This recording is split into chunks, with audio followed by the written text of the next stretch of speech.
Ready, 1 2 3। औज़ुबिल्लाहिमिनश्शैतानिर्रजीम, बिस्मिल्लाहिर्रहमानिर्रहीम। जैसा कि तमाम फायर ब्रिगेड मुलाज़मीन के इल्म में है कि आज fire fighter action committee KMC की कॉल पर तमाम फायर ब्रिगेड मुलाज़मीन, जिनको हमने दो अफराद को, तीन अफराद को कॉल किया था अपने फायर अलाउंस की अदायगी के सिलसिले में बात करने के लिए। और जैसा कि आप तमाम मुलाज़मीन देख रहे हैं कि पिछले तवील अरसे से एक लॉलीपॉप पर लॉलीपॉप देने का सिलसिला जारी है और मुलाज़मीन हर गुजरते दिन के साथ परेशानी उनकी बढ़ती जा रही है। वो इंतहाई कसम पुर्सी की हालत में ज़िंदगी गुजारने में मजबूर है। उसके बावजूद हमारे ही कुछ लोग,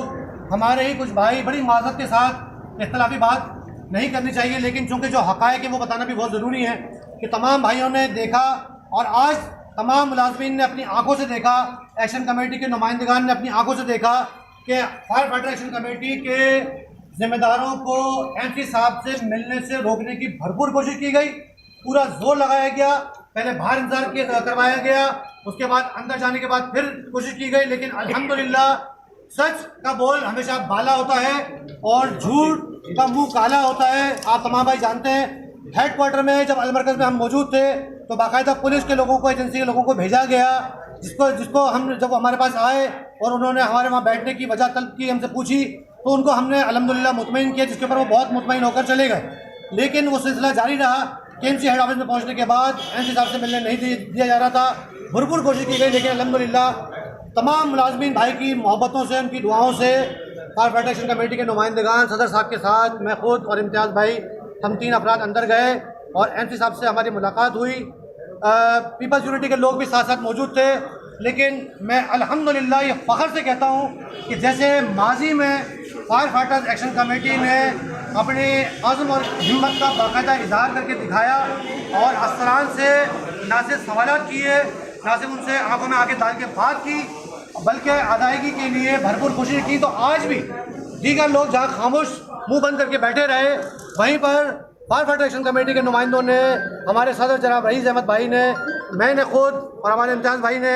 अंदर मौजूद थे, उन्होंने बात करी। तफसील जो है MC साहब ने बताई कि मैं भरपूर कोशिश कर रहा हूँ और एडमिनिस्ट्रेटर साहब टाइम नहीं दे पा रहे हैं, ये बारिशों की वजह से, रेन इमरजेंसी की वजह से वो मसरूफ़ है।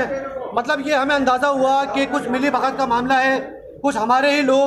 नादानी में वो लॉलीपॉप वसूल किए जा रहे हैं और मुलाज़मीन की तकलीफ़ों का एहसास बिल्कुल भी नहीं कर रहे हैं। तो मैं सिर्फ ये कहना चाहता हूँ कि हमने अल्हम्दुलिल्लाह MC साहब से बात करी तो MC साहब ने ये कहा कि मैं बिल्कुल, मेरी भरपूर कोशिश है और मैं ये आपसे वादा करता हूँ कि अगले 1 से 2 दिन के अंदर आपको ओवर टाइम ऑनलाइन करवाऊँगा। जिस पर मैंने भी और रईस भाई ने उनसे ये सवाल किया कि सर आप माशाल्लाह से आपका बड़ा ओहदा है, आप मेट्रोपॉलिटन कमिश्नर हैं, तो आपके ओहदे की बात रखते हुए हम अपने मुलाज़मीन को आपका नाम लेकर ये बात बता दें, ये वादा आपका बता दें कि मुलाज़मीन एहतजाज ना करें, बल्कि MC साहब ने ये वादा किया है कि ओवर टाइम की अदायगी हो जाएगी। तो जिस पर उन्होंने ये जवाब दिया कि बिल्कुल आप मेरा नाम लेकर, दानिश सईद साहब मोहतरम जो कि मेट्रोपॉलिटन कमिश्नर KMC हैं, उन्होंने कहा कि मेरा नाम लेके कहें, तो मैं अब उनका नाम लेकर आप तमाम भाइयों को ये पैगाम देना चाहता हूँ कि दानिश सईद साहब ने बहैसियत मेट्रोपॉलिटन कमिश्नर KMC ये वादा किया है कि ये छुट्टियाँ पढ़ने से पहले यानी अगले 2 दिन के अंदर हर हाल में ओवर टाइम की अदायगी मुमकिन होगी। बसूरत दीगर ये उनको बावर करा दिया गया है कि मुलाज़मीन इतने परेशान हैं कि हम एहतजाज पे मजबूर होंगे। एहतजाज हमारा बिल्कुल आखिरी ऑप्शन होता है। एहतजाज के हवाले से हमने उनको बताया कि मुलाज़मीन की तरफ से सख्त प्रेशर है कि भरपूर एहतजाज किया जाए, लेकिन एहतजाज करना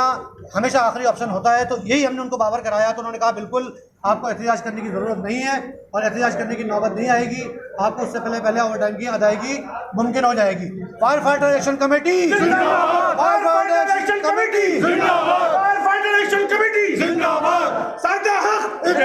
सादा हक, अल्लाहू अकबर।